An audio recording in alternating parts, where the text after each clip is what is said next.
I've tried them all. Every millionaire habit that you've heard of, I've tried it. Like waking up at 4 a.m, working out before the sun comes up, meditating, journaling, walking 10,000 steps in a day, standing on my head.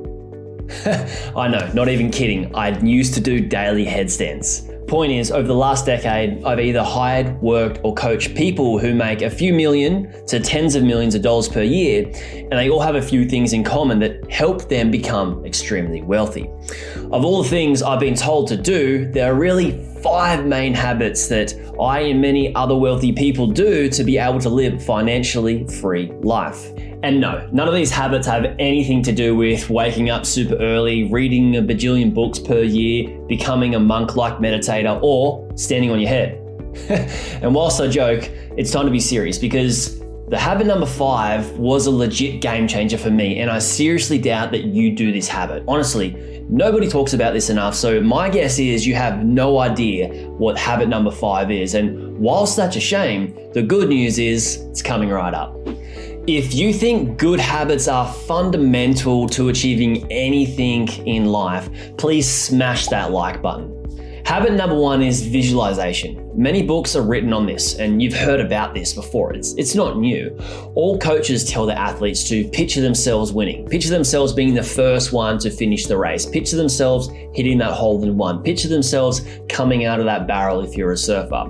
All millionaires and billionaires have a dream and have a vision and are constantly thinking and rethinking and refining that vision to make sure they've got something to work towards. Because if you don't have something to work towards, or you don't have a destination that you want to get to, you'll end up anywhere and you'll be all over the place. So there's one key book that really highlights this very, very well. It's called Psycho-Cybernetics by Maxwell Maltz. And the teaching of psycho-cybernetics are timeless because they're based on solid science and provide a prescription of thinking and acting that lead to quantifiable results. So if you don't have a vision, make sure you get one. Number 2 is macro thinking. So you got micro, which is tiny, small, and very focused. And then you got macro, which is the large vision, the long-term picture. Now, when you try to achieve something in a short time frame, what happens is you stress yourself out because you want to achieve this massive goal in such a short time frame.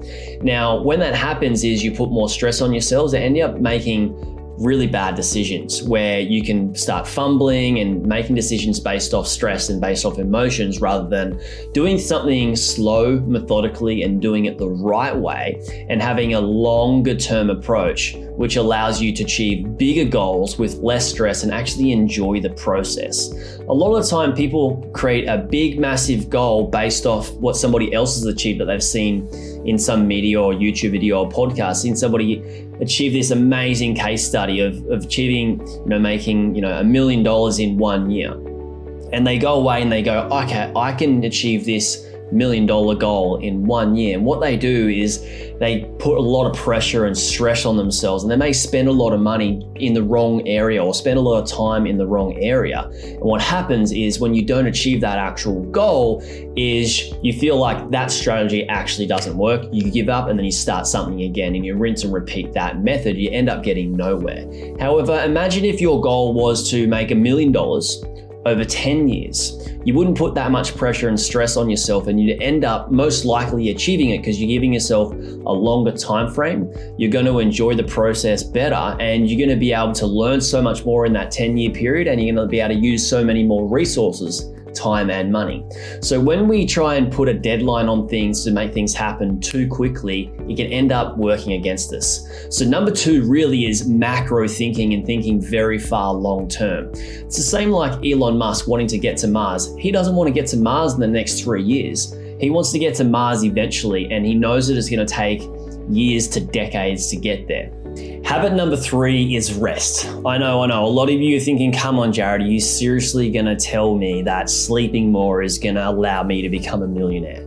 The reality is the more sleep you get, the better the rest you have, the better decisions you actually make because the more relaxed you are and you're thinking clearly.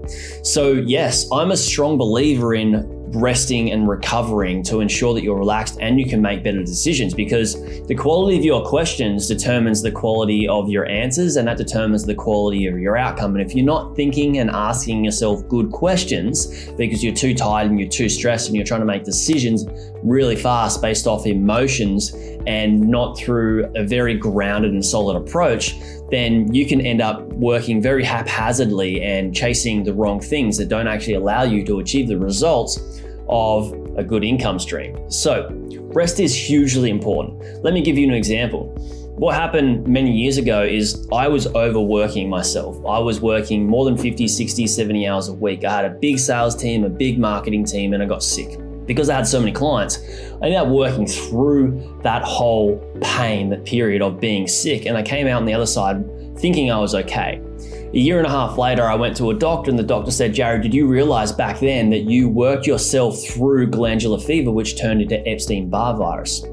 And from doing this, my health went backwards dramatically, and I had to go through a 6-month detox of healing and resting and learning how to give myself some self-love, which allowed me to work less but make better decisions. So that pain period of me overworking myself, in hindsight, was a good thing, but if you can not have to go through that experience, I would say it's hugely beneficial, and just learn from this habit of rest enough to be able to be relaxed and make better decisions. Most millionaires get a minimum of 8 hours of sleep per night, and I would suggest getting 8 to 9 hours of sleep per night. And it's not just how many hours of sleep you get, but it's also quality sleep. A lot of biohackers and millionaires and billionaires are hugely into rest and recovery, and they even track their rest and their sleep patterns and everything like that. So that's another thing you can look at and look into.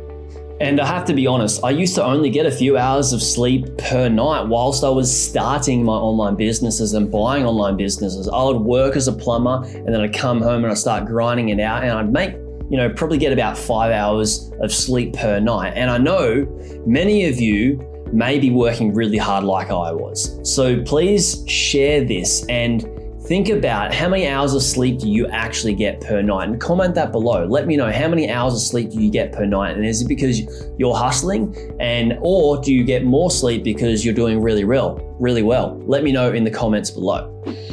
Habit number 4 is hiring mentors. Seriously, if there ever was a shortcut, hiring a mentor or a coach or somebody who's been there and achieved what you want to achieve, hiring them to teach you how to do it or to teach you what they already know is the quickest way to achieving anything. If you think about anybody who has any level of success, whether it be as a pro athlete, a very famous writer, a person who is exceedingly great at business, anybody that's achieved any level of success in life at all has somebody on their side. They have a team.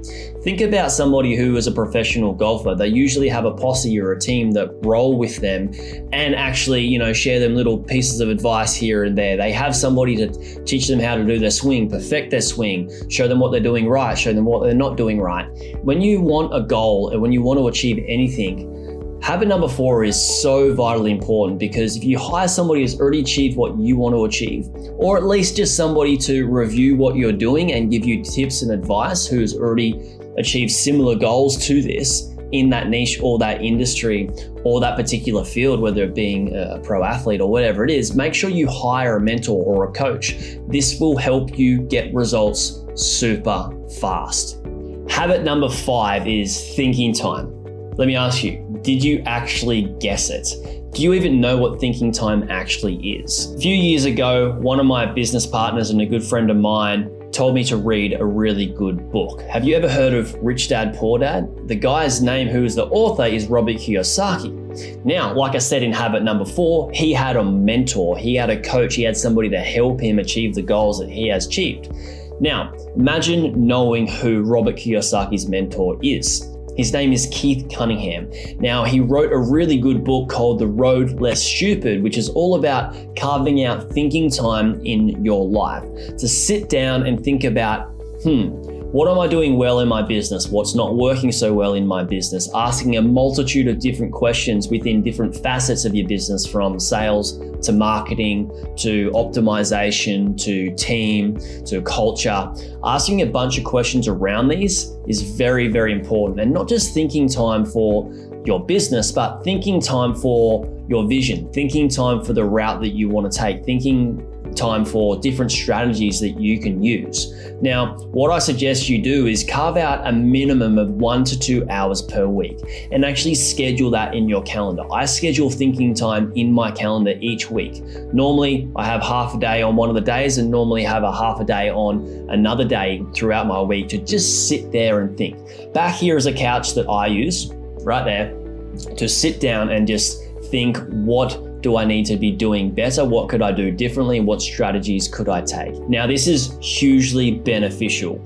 And this, coupled with having a mentor, rest, a vision, and all the other habits that I have talked about, and thinking correctly and carving out thinking time, can really cut your time down of like throwing spaghetti on the wall and seeing what sticks. It can allow you to strategically make maneuvers that are going to help you to get results a lot faster. And this is what wealthy people do, is they sit down, they actively use their brain to think and make better decisions. As a thank you for watching this, I'll be giving away $50 to go towards you improving your habits, whether that be buying a book or helping to hire a mentor. All you have to do is like and comment on this video for a chance to win a $50 PayPal voucher. And also I want to ask you, please consider subscribing, because my commitment and exploration on YouTube is about to explode. I'm talking stories, polls, more amazing content, more engagement, more surprise and delight. And this is a time to subscribe. I hope you consider it, and I hope to see you on the next video. Hey YouTube watcher, if you thought that video was good, you should check out this video here on the 2 best types of websites beginners should buy. Or check out my playlist on how I made my first 100K from buying websites and how to do due diligence. Check it out. It's an awesome playlist. You'll enjoy it.